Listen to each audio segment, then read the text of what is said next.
Hello everyone, welcome to my channel. तो आज हम अपने डायनेमिक प्रोग्रामिंग प्लेलिस्ट का video number 10 that is question number 10 करने जा रहे हैं।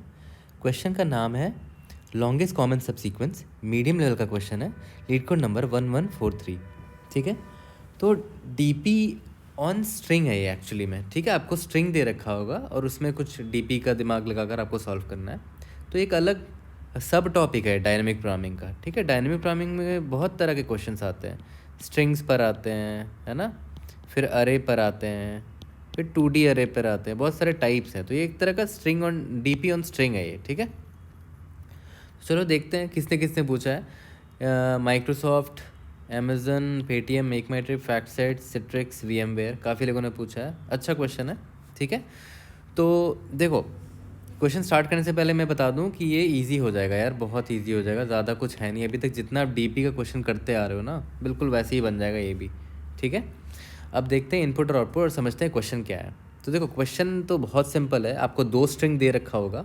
ठीक है, दोनों स्ट्रिंग में सबसे बड़ा जो कॉमन सब सीक्वेंस है वो उसका लेंथ आपको बताना है। सबसे बड़ा कॉमन सब सीक्वेंस, है ना। तो जैसे ये है ABCDE, ये है मेरा ACE, है ना। S1 मेरा ये है, S2 मेरा ये है।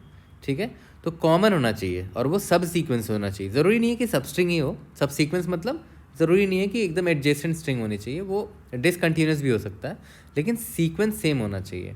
ठीक है, और कॉमन होना चाहिए। जैसे मान लेते हैं यहाँ पर A है, यहाँ पर भी A है, B और C तो मैच नहीं कर रहा लेकिन C और C मैच कर रहा है, ये D और E मैच नहीं कर लेकिन E और E मैच कर रहा है।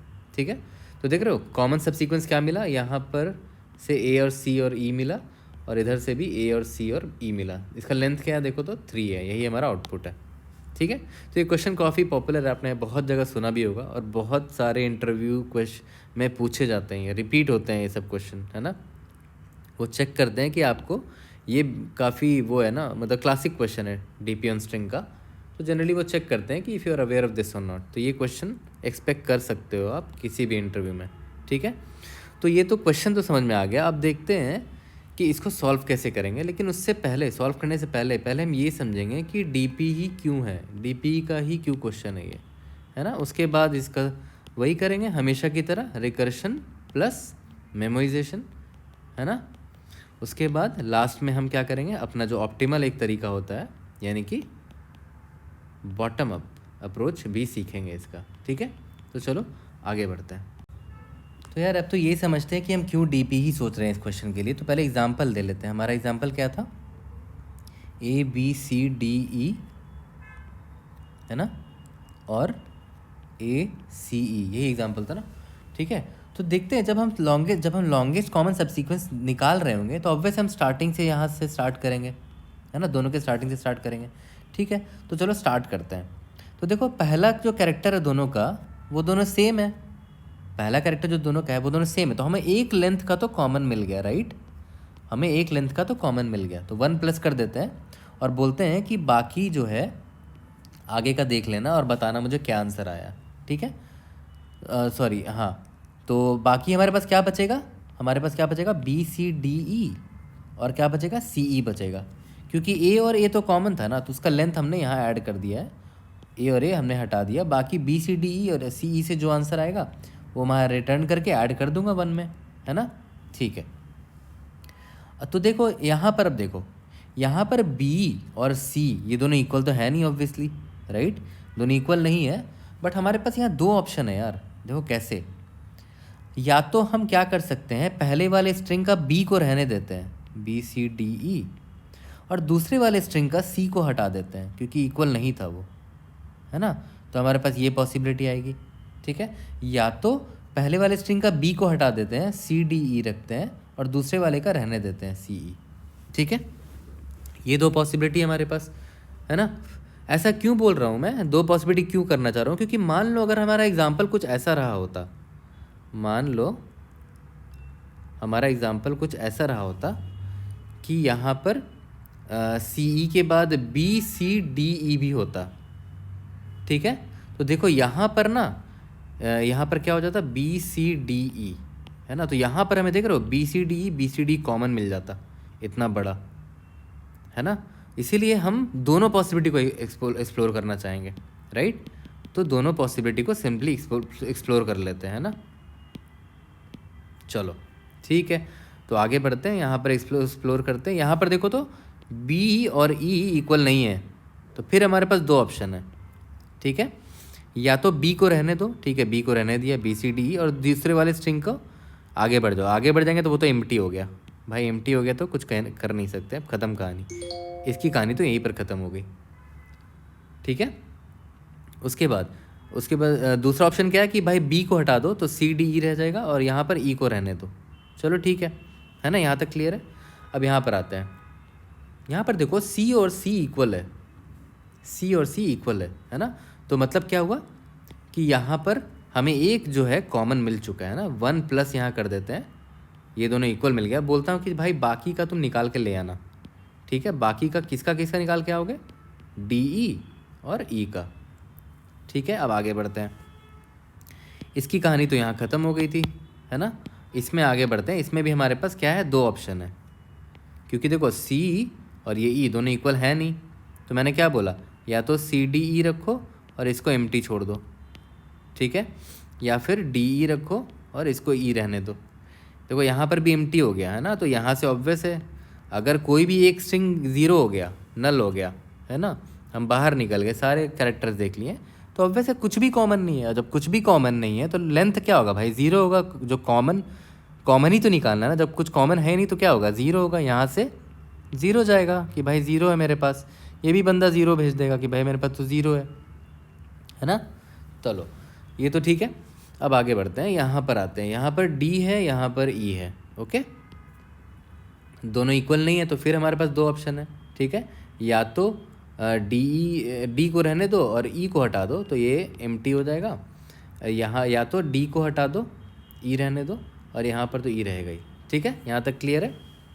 अब आगे बढ़ते हैं, इसकी कहानी तो यहाँ ख़त्म हो गई, है ना। यहाँ पर आते हैं, यहाँ पर डी और ई इक्वल नहीं है, राइट। डी और ई इक्वल नहीं, तो हमारे पास फिर से दो ऑप्शन है, या तो डी को रहने दिया और इसको हटा दिया, एम्प्टी हो गया ये, या को डी को हटा दिया और इसको रहने दिया, ठीक है। तो जब इसको हटा दिया तो ये बंदा तो भाई ख़त्म हो गया इसी कहानी, ये तो बोलेगा कि भाई अब कुछ कॉमन नहीं है मेरे पास, ज़ीरो, है ना। यहाँ तक क्लियर है। अब आगे आते हैं, देखो यहाँ पर देखो ई और ई इक्वल है, तो ये बोलेगा कि भाई 1 प्लस कर दो, बाकी तुम लोग अपना बाकी आगे का बता देना। ई और ई इक्वल हो गया, आगे तो भाई दोनों एम्प्टी है, दोनों एम्प्टी है, तो भाई ये क्या करेगा, चुपचाप ज़ीरो रिटर्न कर देगा, है ना। तो यहाँ से 1 प्लस ज़ीरो क्या आ गया, हमें यहाँ से 1 मिल गया, ओके। यहाँ पर आते हैं, भाई ये भी तो ज़ीरो रिटर्न कर देगा ना, एक एम्प्टी हो गया है। ये ई कॉमा ई है ना, दोनों इक्वल है, 1 प्लस कर देंगे, बोलेंगे तुम दोनों इक्वल हो, 1 प्लस कर दिया, बाकी जो रिमेनिंग है उसका आंसर ला के दो। बट रिमेनिंग तो कुछ है ही नहीं, अब तो ख़त्म हो गया ना ये, अब ज़ीरो रिटर्न कर देगा, ठीक है। हमने सारे पाथ एक्सप्लोर कर लिए, ठीक है, सारे पाथ एक्सप्लोर कर लिए। तो देख रहे हो हर एक पाथ में हमारे पास मल्टीपल दो ऑप्शन भी है ना। वर्स्ट केस में हमारे पास दो ऑप्शन है, जब कैरेक्टर इक्वल नहीं होते तब हमारे पास दो ऑप्शन होते हैं हर एक इंडेक्स के लिए, राइट। तो देख लेते हैं भाई हमारे पास क्या आंसर आ रहा है, ठीक है। यहाँ पर तो बोल दिया था मैंने 1 प्लस कर लेंगे, तुम लोग जो भी आंसर लेके आओगे आगे से, तो ठीक है आगे आके देख लेते हैं। ये तो ज़ीरो रिटर्न कर रहा है, ये 1 प्लस ज़ीरो रिटर्न कर रहा है, तो ये 1 रिटर्न कर रहा है। यहाँ से आ रहा है ज़ीरो लेफ्ट साइड से, ठीक है। मैं ब्लू से यहाँ मार्क कर रहा हूँ ताकि पता चल जाए। देखो यहाँ से ज़ीरो आया और ये 1 प्लस ज़ीरो था ना यहाँ पर, ये इसने 1 रिटर्न कर दिया, ठीक है। अब एक बात बोलो, ये बंदे से मैं पूछूंगा कि भाई तुम अपना बेस्ट आंसर दो मुझे, तो ये तो क्या करेगा, लेफ्ट वाले पॉसिबिलिटी से ज़ीरो आया, राइट वाले पॉसिबिलिटी से 1 आया, तो अब वैसे जो मैक्स है वही भेजेगा। मतलब ये क्या करेगा, मैक्स भेजेगा ना 0 और 1 का, तो ये बंदा भेजेगा 1, है ना, 1 भेजेगा। तो यहाँ पर 1 प्लस 1 आ गया, तो ये आ जाएगा 2, तो ये भेजेगा 2, ठीक है। सिमिलरली यहाँ से देखो 0 आ रहा है इधर से और यहाँ से 1 आ रहा है, तो अब वैसे ये मैक्सिमम भेजेगा, तो ये भेज देगा 1, है ना। यहाँ से 0 आ रहा है, यहाँ से 1 आ रहा है, तो ये भी मैक्सिमम भेज देगा 1 भेज देगा। यहाँ से 0 आ रहा है, यहाँ से 1 आ रहा है, ये मैक्सिमम भेज देगा 1, है ना। अब ये बंदा क्या करेगा, इसके पास दो चीज़ आए हैं, 1 और 2 आया है इसके लेफ्ट और साइड वाले से, तो अब वैसे जो मैक्स होगा वही भेजेगा, तो ये भेज देगा 2। अब देखो 1 + 2 क्या आ गया, 3, यही हमारा आंसर था, ठीक है। तो देखा जाए तो मैंने आपको रिकर्शन भी बता ही दिया यहाँ पर, है ना। बस अभी कोड करेंगे तो ईजिली समझ में आ जाएगा। बट आपको एक चीज़ पता चल गई कि हमारे पास डीपी से सॉल्व करने का एक रीज़न मिल गया कि भाई हमारे पास ऑप्शंस है ना, हमारे पास ऑप्शन है। वर्स्ट केस में हर एक इंडेक्स का कैरेक्टर इक्वल नहीं होगा, और इक्वल नहीं होता तो हमारे पास दो ऑप्शन होते थे, है ना, दो ऑप्शन होते थे, या तो पहले वाले स्ट्रिंग का कैरेक्टर को रहने दो और दूसरे वाले को में आगे बढ़ जाओ, ठीक है। अगर मान लेते हैं इंडेक्स के टर्म्स में बात करते हैं तो पहले वाले को रहने दो और दूसरे वाले में आगे बढ़ जाओ, i, j+1, या तो फिर पहले वाले का आगे बढ़ जाओ और दूसरे वाले को रहने दो। ये दो पॉसिबिलिटीज़ होते थे, यहाँ पर हम ट्राई कर रहे थे ना, ये रहा, ये सब दो पॉसिबिलिटी वाले, ठीक है। यहाँ तक क्लियर है? ये तो क्लियर हो गया कि भाई ऑप्शंस तो हैं हमारे पास, चलो बढ़िया, ठीक है। अब एक और चीज़ देखो यहाँ पर यार, प्रॉब्लम्स रिपीट हो रहे हैं, प्रॉब्लम जो है रिपीट हो रहे हैं। देखो यहाँ पर आपने यहाँ ई के लिए सॉल्व किया था, यहाँ फिर से आप ई के लिए सॉल्व कर रहे हो, है ना, देख रहे हो। यहाँ पर डी को और ई के लिए सॉल्व किया था, यहाँ फिर से डी और ई के लिए सॉल्व कर रहे हो। तो यहाँ पर हमारे पास क्या है, रिपीटिंग सब प्रॉब्लम्स है ना, रिपीटिंग सब प्रॉब्लम्स है। रिपीटिंग या तो ओवरलैपिंग बोल सकते हो, या तो रिपीटिंग सही है ना, रिपीटिंग सब प्रॉब्लम्स है, ठीक है, हमारे पास रिपीटिंग सब प्रॉब्लम्स है। तो और लास्ट क्या हो गया भाई, हमें लॉन्गेस्ट कॉमन सब सीक्वेंस निकालना है, यानी कि ऑप्टिमल आंसर निकालना है। ऑप्टिमल बोले तो या तो लॉन्गेस्ट, या तो स्मॉलेस्ट, या तो मिनिमम, या तो मैक्सिमम, है ना। तो यहाँ पर लॉन्गेस्ट पूछा है, that is why we will go with the DP approach. यहाँ तक क्लियर है, ठीक है। अब डीपी में मैं हमेशा क्या बोलता था कि भाई सबसे पहले रिकर्शन एंड मेमोराइजेशन करेंगे हमेशा की तरह, ठीक है। और देखा जाए तो मैंने आपको ये जो डायग्राम बना के दिखाया ना, ये रिकर्शन ही तो है, ये और क्या ही है यहाँ पर, है ना। हमने i=0 से स्टार्ट किया और j=0 से स्टार्ट किया। ये स्ट्रिंग s1 है, ये स्ट्रिंग s2 है ना। और जब भी हमें इक्वल मिल रहा था तो हम 1+ कर दे रहे थे, करेक्ट। जब भी हमें कैरेक्टर इक्वल मिल रहा था हम 1+ कर दे रहे थे और बाकी आगे बढ़ जा रहे थे और बोल रहे थे कि भाई तू मैक्सिमम आंसर लेके आ जाइए मेरे लिए। और अगर इक्वल नहीं पढ़ रहे थे कैरेक्टर तो दोनों ऑप्शन ट्राई कर रहे थे, है ना। यहाँ पर देखो i+1 j, या तो i, j+1 ट्राई कर रहे थे, ठीक है। दोनों पॉसिबिलिटी ट्राई कर रहे थे और दोनों से जो मैक्सिमम आ रहा था वही रिटर्न कर रहे थे ना रिकर्शन में, ठीक है। तो सिंपली अगर रिकर्शन की बात करूँ मैं तो देख रहे हो कुछ ऐसा नहीं होगा, सिंपल सा मैं एक सॉल्व फंक्शन लिखूँगा। हमारे पास दो स्ट्रिंग है s1 और s2, और मैं क्या बोल रहा हूँ कि i s1 को पॉइंट करेगा और j जो है s2 को पॉइंट करेगा, ठीक है। और मैंने इस फंक्शन को कॉल कैसे किया होगा, स्टार्टिंग से किया होगा s1 s2 और 0,0 पास किया होगा मेन फंक्शन से, क्योंकि मुझे स्टार्टिंग से कंपेयर करना स्टार्ट करना है ना।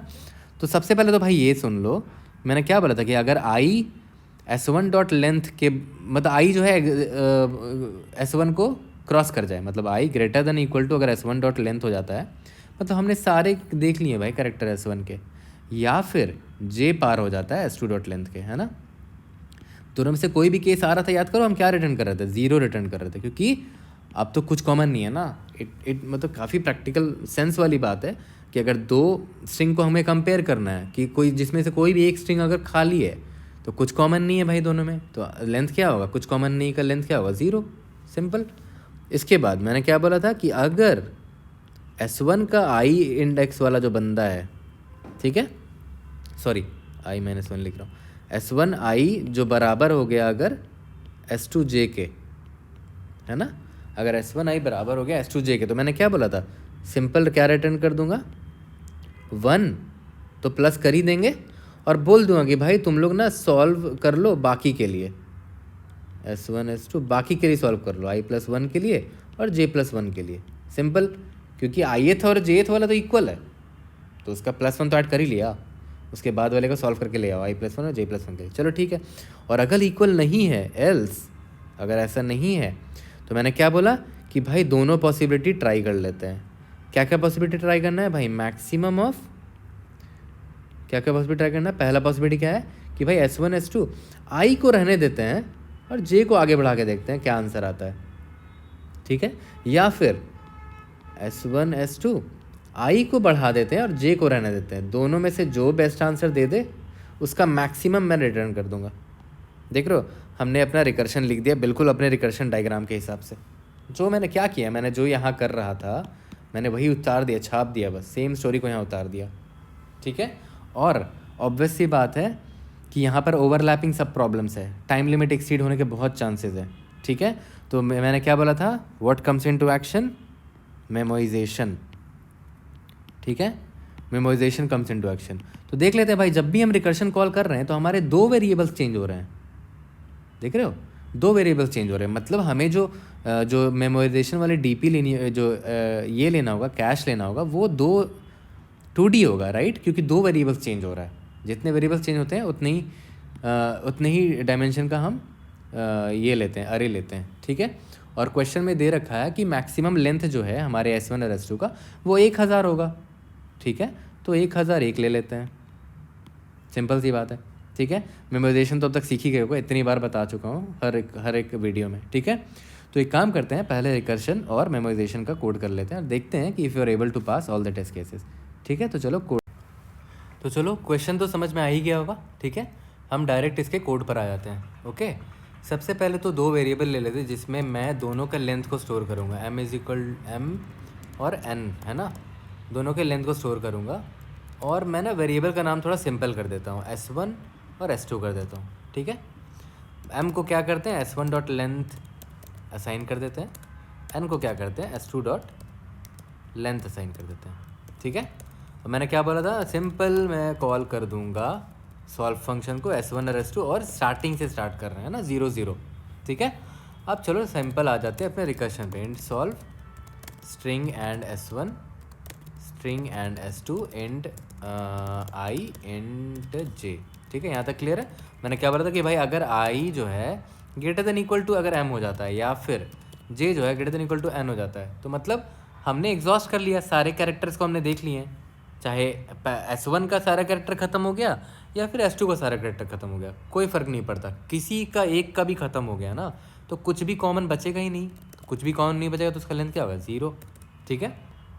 इसके बाद क्या था कि ith कैरेक्टर, ठीक है, S1 of I is equal to jth character S2 of J का अगर हो गया, दोनों अगर इक्वल हो गया, तो मैं बोलूँगा कि चलो 1 प्लस तो कर दे रहा हूँ क्योंकि मुझे एक कैरेक्टर इक्वल मिल गया है, बाकी आगे का जो है ना S1 और S2 का आगे क्या है, I+1 से लेकर और इसका J+1 से लेकर जो भी निकलेगा मुझे दे देना, उसमें मैं 1 प्लस करके रिटर्न कर दूंगा आंसर। यहाँ तक क्लियर है। और अगर दोनों इक्वल नहीं है, मतलब S1 का ith कैरेक्टर S2 का jth कैरेक्टर इक्वल नहीं है, तो मुझे दोनों पॉसिबिलिटी ट्राई करना पड़ेंगे, राइट। दोनों पॉसिबिलिटी क्या क्या थे, S1 S2 I+1 एक बार होगा, है ना, ठीक है। और दूसरा पॉसिबिलिटी क्या है, S1 S2 I रहने देंगे और J+1, है ना, J+1, ठीक है। दोनों पॉसिबिलिटी देख लेते हैं। इसमें क्या है भाई, इंक्लूड I, ठीक है, इसमें क्या है, इंक्लूड J ओनली, ठीक है। या तो सिंपल से वेरिएबल रख लो, इसको A मान लो, इसको B मान लो, जो भी आपको मानना है, और इन दोनों में से जो मैक्सिमम होगा वो रिटर्न कर देंगे, है ना, return maximum of A, B, ठीक है। इसको आप ऐसे भी लिख सकते हो, डायरेक्ट इसको यहाँ लिख दो, जनरली लोग यही लिखते हैं, है ना, सॉल्व ये पूरा यहाँ लिख दो और इसको यहाँ लिख दो B की जगह। यहाँ तक क्लियर है, ठीक है। इसको हटा देते हैं।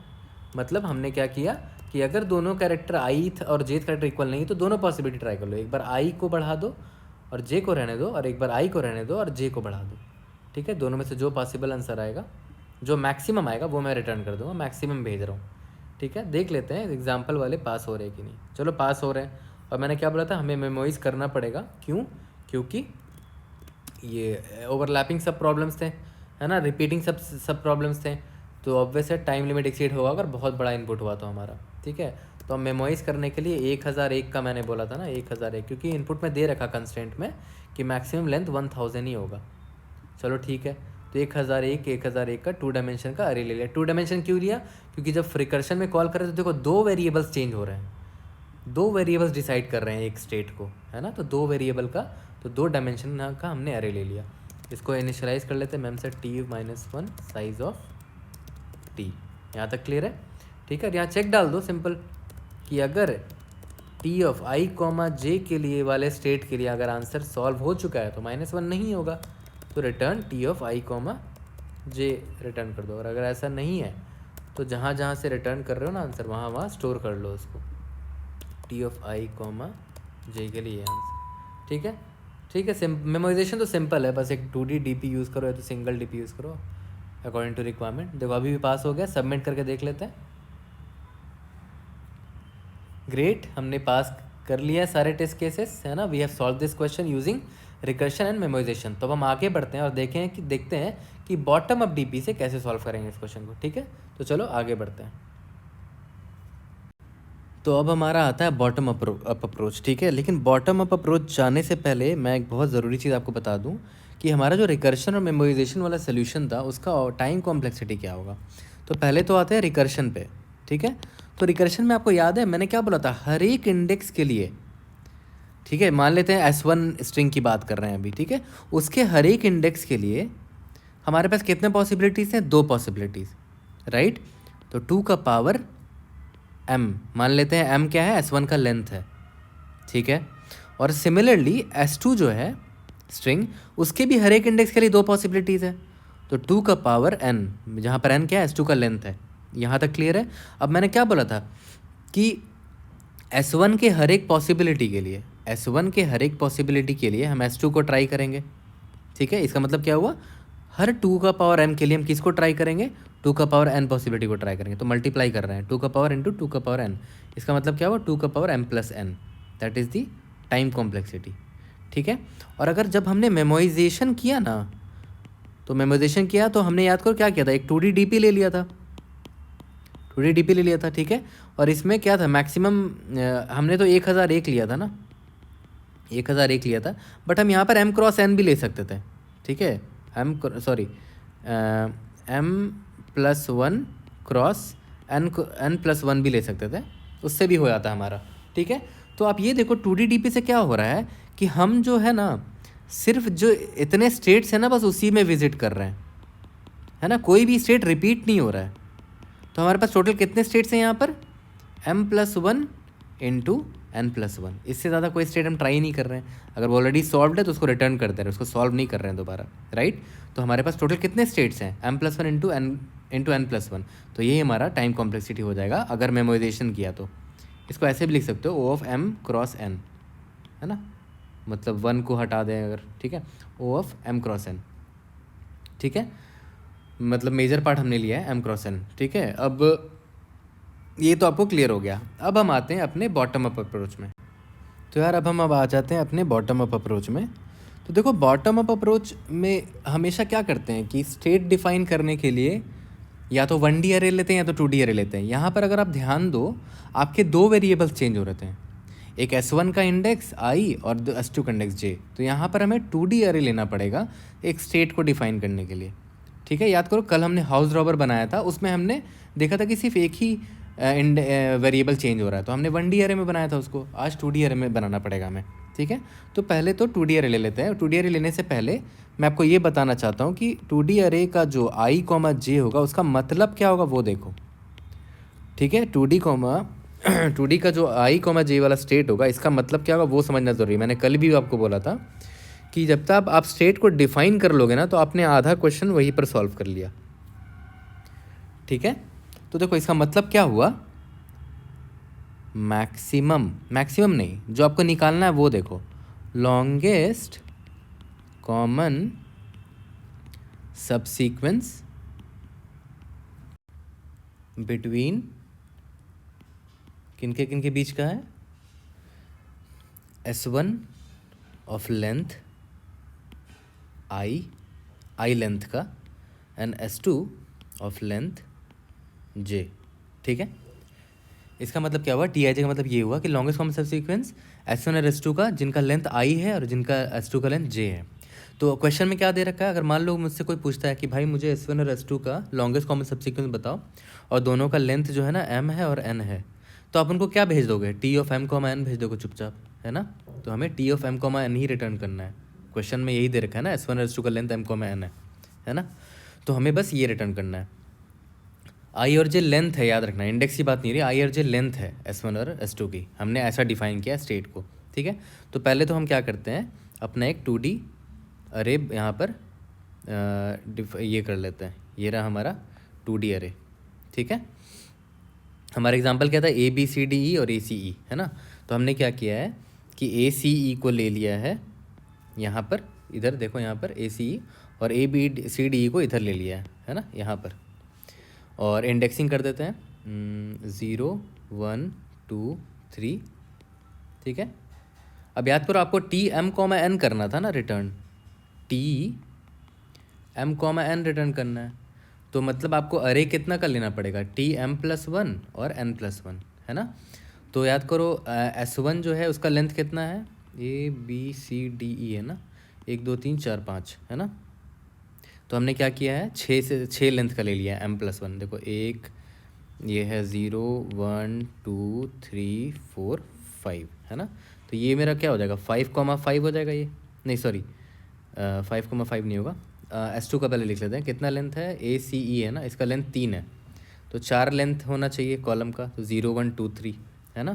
तो हमें क्या भेजना होगा, टी ऑफ 5,3 भेजना होगा, यही हमारा आंसर होगा। और देखो ये 5,3 है भी इंडेक्स, है ना। ठीक है, यहाँ तक तो क्लियर हो गया। अब आते हैं कि हम इस अरे को फिल कैसे करेंगे। तो देखो ऐसे समझो ना कि ये जो ज़ीरो है ना, सॉरी, हमें टी ऑफ 5,3 रिटर्न करना है।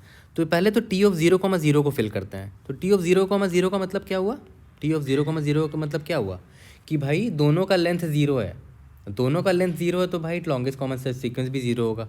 तो चुपचाप हमने 0 फिल कर दिया, ठीक है।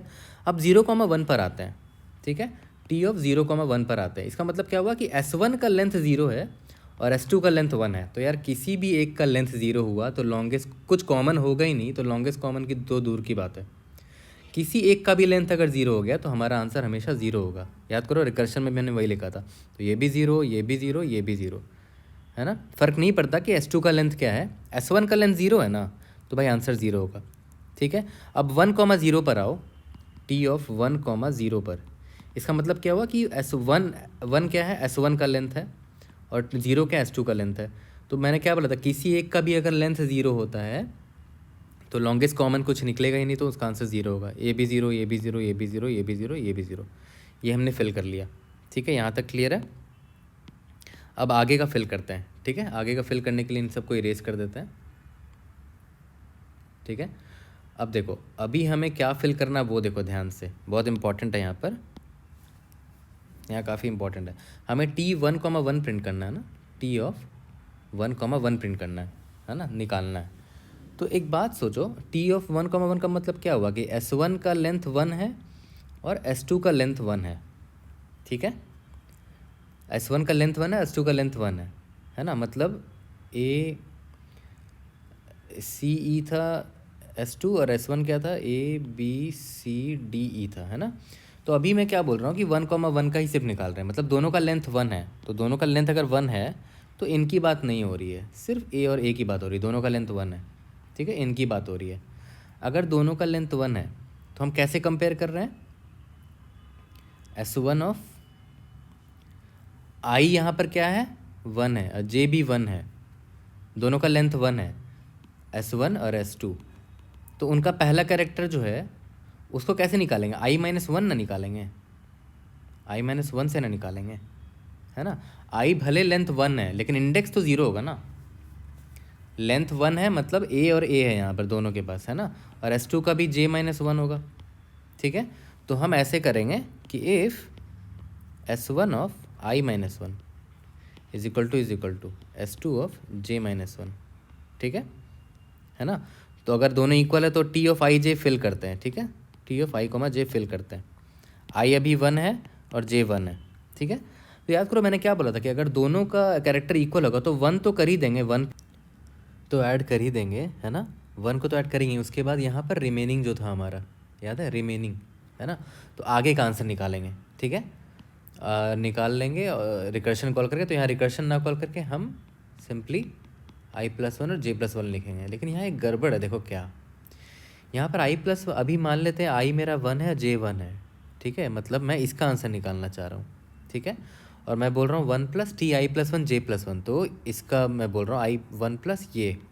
तो भाई इसका तो अभी तक निकला ही नहीं आंसर, इसका तो अभी तक मैंने सॉल्व ही नहीं किया। तो हम क्या ऐड कर रहे हैं भाई, उसमें गार्बेज वाला ऐड कर रहे हैं क्या, नहीं। तो यहाँ पर एक गड़बड़ है, यहाँ पर हम ये नहीं लिख सकते, राइट, TI+1 J+1 नहीं लिख सकते। तो एक काम करते हैं, इसको समझने के लिए कि यहाँ पर क्या लिखना है, वो एक एग्जांपल बताता हूँ, ठीक है। तो जैसे मान लो यहाँ पर मान लेते हैं T1, 2 के लिए हमें निकालना था, T1, 2 के लिए निकालना था, ठीक है। T1 मतलब क्या हुआ कि S1 का लेंथ जो है वो 1 है, मतलब S1 अभी क्या है, सिर्फ A है। और T2, ये 2 का मतलब क्या हुआ कि S2 का लेंथ 2 है, तो 2 लेंथ मतलब A और C होगा ना, A और C होगा, ठीक है। यहाँ ध्यान से समझना, ये समझ जाओगे तो कोड आसानी से लिखा जाएगा। इसका मतलब क्या हुआ कि A और AC का हमें आंसर निकालना है, राइट। A और AC का हमें आंसर निकालना है। तो देखो I इज इक्वल टू 1 है और J इज इक्वल टू 2 है ना। तो पहले तो उस कैरेक्टर को देख लेते हैं जिस कैरेक्टर की बात हो रही है। I1 है, J2 है, लेंथ 1 है और लेंथ 2 है। तो अभी मैंने क्या बोला था कि I-1 और J-1 को चेक करेंगे पहले, है ना। तो I-1 क्या हो गया, 0th, ये 0 हो गया। J-1 1 हो गया, ये 0 है, ये 1 है, 1 हो गया। तो A और C को कंपेयर किया हमने, है ना। A और C को कंपेयर किया, दोनों इक्वल है नहीं, तो दोनों इक्वल नहीं तो दो पॉसिबिलिटी होते थे, याद करो कि या तो I को रहने देंगे तो A रह जाएगा और J को इग्नोर कर देंगे, तो J को इग्नोर किया तो A रह गया, C को हमने हटा दिया अभी, ठीक है। ये I को रहने दिया और J को हमने हटा दिया, J-1 कर दिया, देखो, ठीक है। और यहाँ पर दूसरा पोजीशन प्रॉबिलिटी क्या कि I को हटा दो, I-1, और J को वैसे ही रहने दो। तो I को जब हटा देंगे तो I तो एम्प्टी हो गया, खाली स्ट्रिंग हो गया, है ना। और J को जब रहने दिया तो J AC का AC ही रह गया, ठीक है। चलो ठीक है, अब आते हैं यहाँ पर, देखो A और A इक्वल है, तो हमें 1 तो मिल गया, ठीक है, 1 तो मिल गया। उसके बाद बोलेंगे कि भाई बाकी का जो रिमेनिंग है उसका आंसर निकाल के लाओ। तो रिमेनिंग में तो कुछ बचेगा नहीं, एम्प्टी है, तो हम यहाँ से 1 रिटर्न कर देंगे कि भाई इस साइड से हमें 1 आया आंसर, ठीक है। यहाँ पर तो ये एम्प्टी है भाई, अगर एम्प्टी है तो आंसर 0 ही होगा हमारा, तो सिंपली 0 रिटर्न कर दिया। दोनों में मैक्सिमम कौन है, 1 है, तो मतलब A और AC का मैक्सिमम कॉमन सबसीक्वेंस 1 है। और अगर आँख से भी देखोगे ना यार, आप बिना सॉल्व किए भी बता दोगे, दोनों में लॉन्गेस्ट कॉमन सबसीक्वेंस क्या है, A है, इसका लेंथ क्या है, 1 है, तो आंसर 1 होना चाहिए, है ना, आंसर 1 होना चाहिए, ठीक है।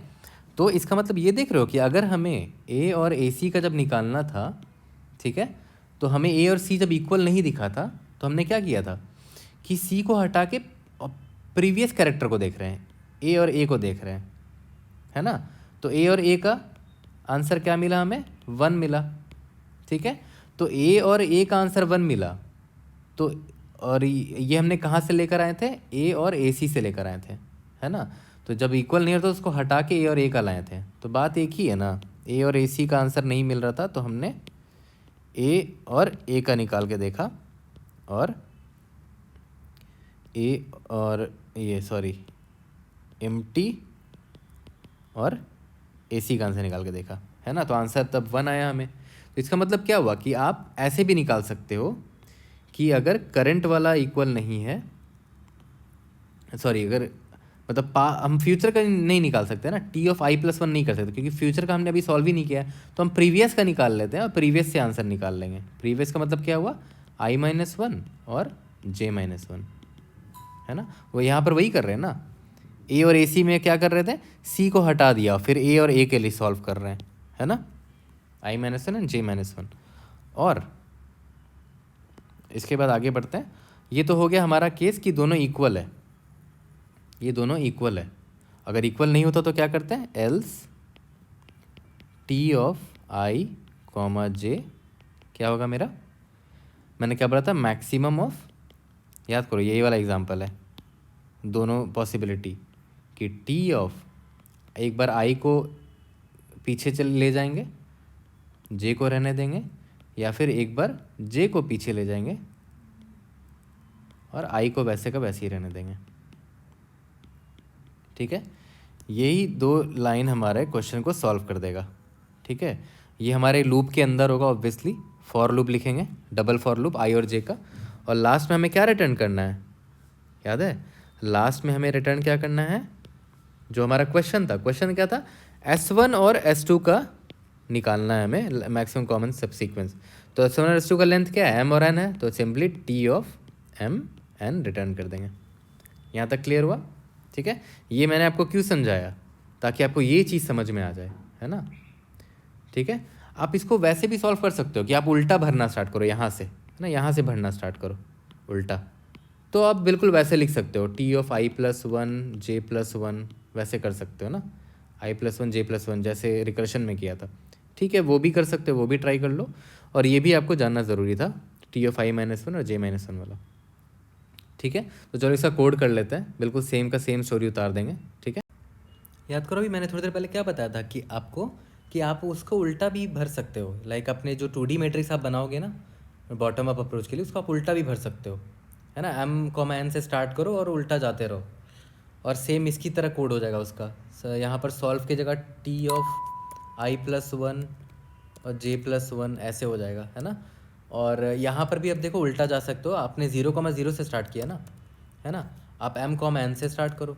ठीक है, यहाँ पर ऐसे कर दो कि अगर m इज इक्वल टू 0 हो गया, या फिर n इज इक्वल टू 0 हो गया, कोई भी अगर 0 हो जाता है तो रिटर्न 0 करेंगे। ठीक है, यहाँ पर आई जे ना भेज के m कॉमा एन भेजते, है ना। यहाँ पर m minus one n minus one check करते हैं ना, t of m minus one n minus one, है ना, नहीं सॉरी टी, यहाँ तो टी ऑफ एम एन होगा, है ना।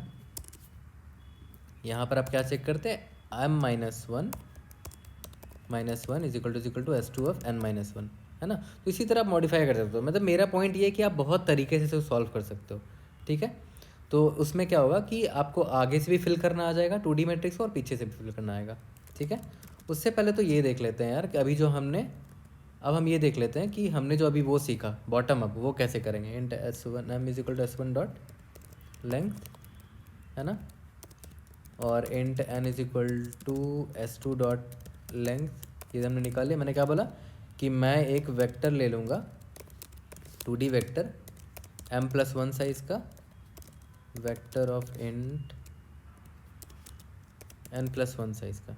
ठीक है, और मैंने क्या बोला था कि पहले रो को first row and first column will be 0, है ना। ये तो मैंने रीज़न भी बता दिया था आपको, यानी कि int row is equal to 0, row is less than m plus one row plus plus. ठीक है, तो T of row comma zeroth column, है ना, इसको 0 कर देते हैं। सिमिलरली पहले कॉलम को हमने 0 कर दिया, पहले रो को भी कर देते हैं। Col is equal to 0, col is less than n plus one, col plus plus. ठीक है, यहाँ पर रो 0 रहेगा और यहाँ पर कॉलम चेंज होता रहेगा। ठीक है, ये हमने पहला रो और पहला कॉलम को फिल कर दिया। उसके बाद मैंने क्या बोला था कि int i is equal to 1 से स्टार्ट करेंगे, i less than m plus one, i plus plus, for int j is equal to 1 से स्टार्ट करेंगे, j less than n plus one, j plus plus, है ना। उसके बाद क्या बोलता है, if s1 of i minus one is equal to s2 of j minus one, है ना। अगर ये इक्वल हुआ तो t of i comma j क्या होगा, 1 तो ऐड करेंगे t of i plus one and j plus one, आगे का सॉल्व करके मुझे दे दो। लेकिन i plus one j plus one आपको पता ही नहीं है, आप तो ऊपर से फिल करते आ रहे हो ना। तो यहाँ पर i माइनस वन पास से निकाल लेंगे आंसर, पाथ एक ही है ना। और इस केस में क्या होगा, t of I comma j क्या होगा, maximum of t of i minus one comma j, या फिर t of I comma j minus one, बात एक ही है। लास्ट में मुझे क्या रिटर्न करना, T of M comma N. ठीक है, इसको रन करके देख लेते हैं। आई होप हमने कोई गलती नहीं की हो इसमें। वेक्टर का स्पेलिंग गलत है, vector, let's see.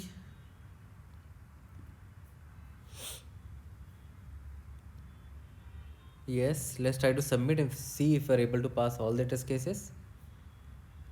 Great, we have solved this question with this approach also. I hope आपको समझ में आया हो। कोई भी डाउट होता है please raise it in the comment section, I will try to help you out. See you guys in next video, thank you.